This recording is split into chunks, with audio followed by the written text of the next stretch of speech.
Good morning, Call of Duty people. How are you guys doing this beautiful Call of Duty evening? Today I am giving you guys 3 tips you guys already know and can already benefit from. But I thought it would be a good reminder for everyone for these 3 things I'm about to tell you. Quick note about the gameplay.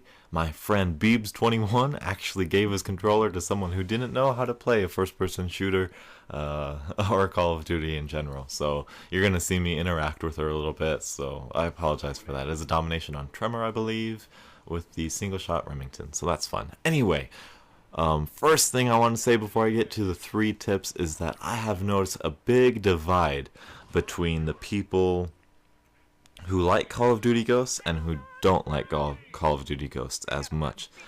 One thing I've noticed is that the people who tend to like it more seem to be the older players, the people who really enjoyed Modern Warfare 2 and past. The people who don't like it as much really are a big fan of Modern Warfare 3 and Black Ops 2. And I'm positive that is because of the playstyle and the adaptability between the 2 games. Call of Duty Ghosts is very much like very old Call of Duties. Modern Warfare 2, especially, I think it's great. It's very much like Modern Warfare 2, long sight lines, but every gun is still usable.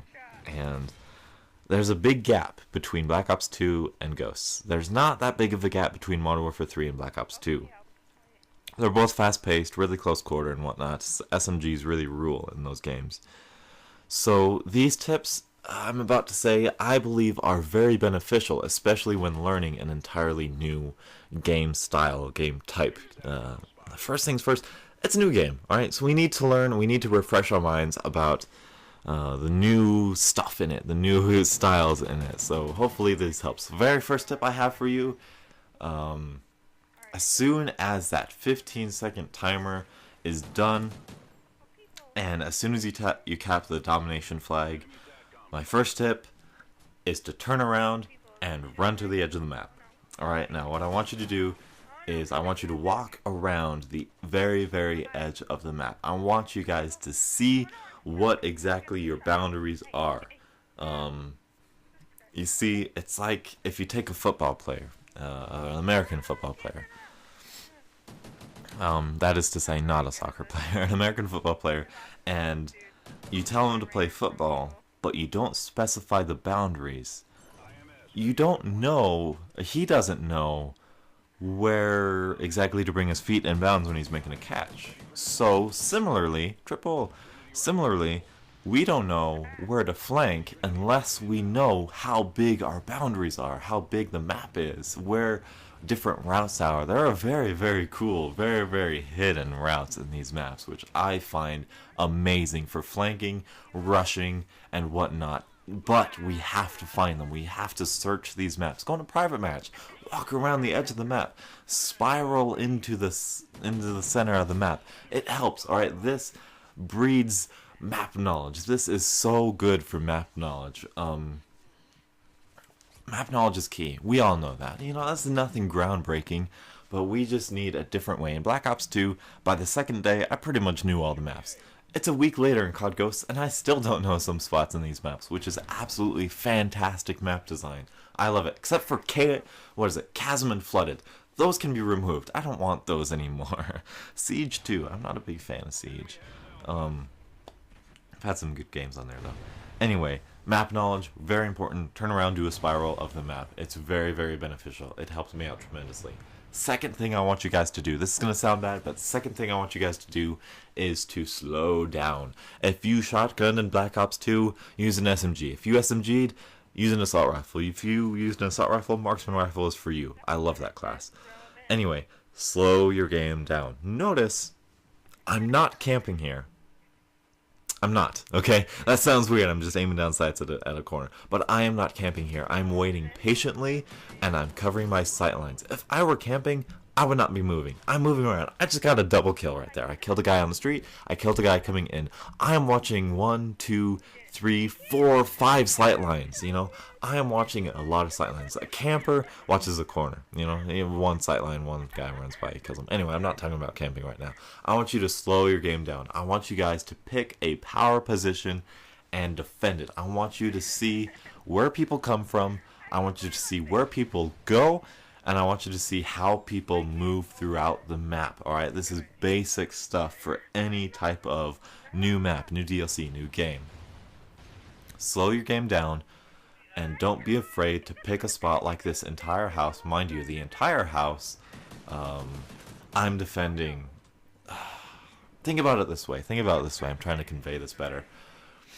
I am holding down...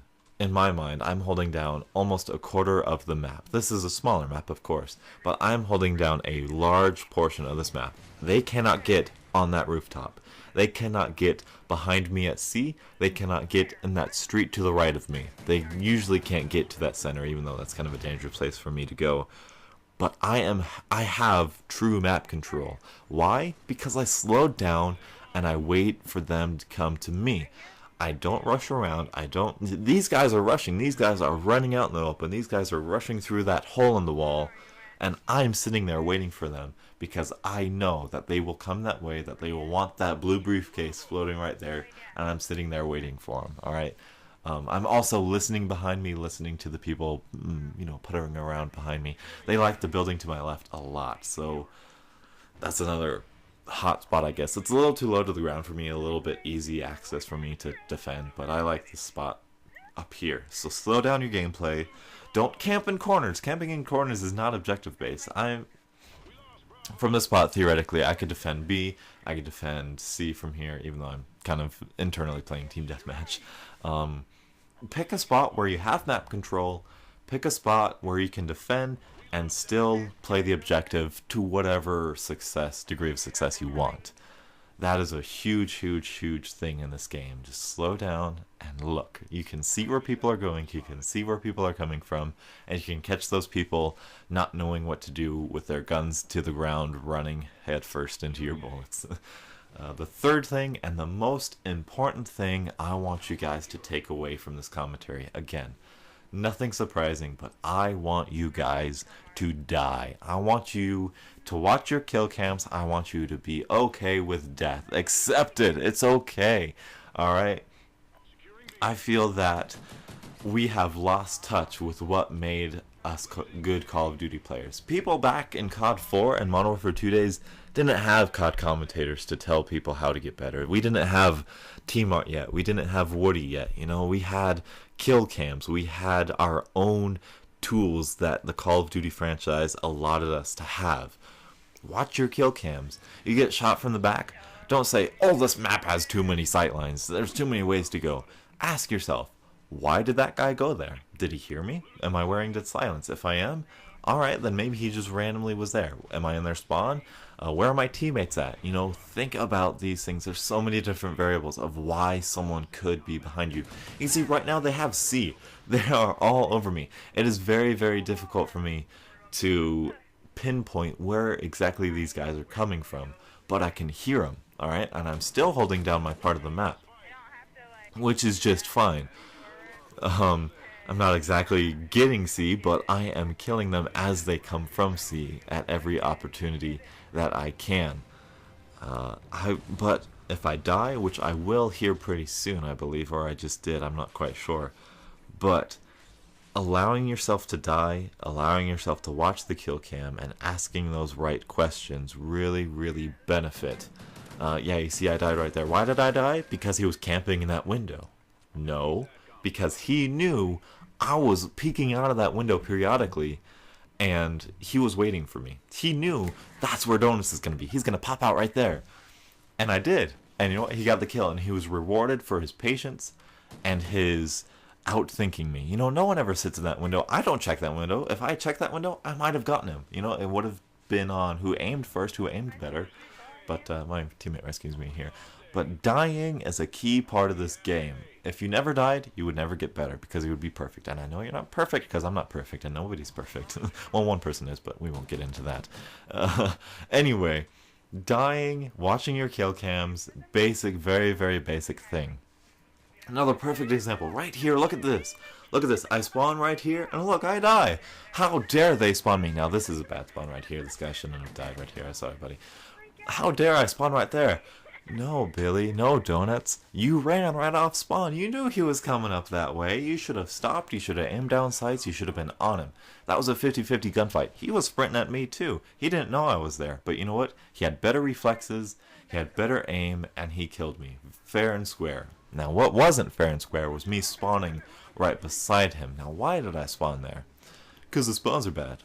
Well, was he in our spawn? Most likely. We have A, it looks like right now. We have, oh no wait, we have C, B, I don't know. We probably had a flag, or our teammates were near there where I was spawning. You know what?